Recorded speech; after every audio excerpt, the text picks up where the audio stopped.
Maria. Welcome to Jensen's Barbecue.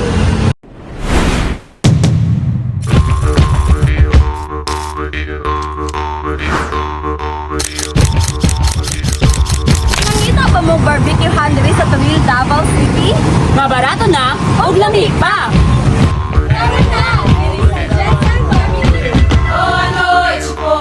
Kung muhis ko tabahin sa lamian nga barbecue, dinhi sa tong lugar sa Turil, Davao City, Lubugan Jensen Barbecue ang unang musubang sa atong huna-huna. With their variety of offers, budget-friendly oy! Mapa-pork, isaw pa nga og batikulon, tuna belly, chicken inasal, chorizo og hotdog, chicken inasal pecho, tay ug many more. Diriya sa Jensen Barbecue, dili lang ka basta mukaon, kundi moagi ka sa kalami ug kalipay. Naapos sila'y ready to boil nga seafood sa yahong. Ang ilahang barbecue, dili lang basta pagkaon, kundi usa ka kasinatian. Kani nga establishment kay naga-open 4 p.m. to 11 p.m. Available pud sila for dine-in and take-out. Kani nga establishment makaw na to ilang staff nga very kamalipayon. Wala gyoy makalupig sa pagkaon nga kauban ang mga barkada. Isa po sa mga ginabalik-balikan sa mga customer ilahang libre og very kalami nga sabaw. Usa pa may dugayan? Way pagduha-duha, Jensen Barbecue na!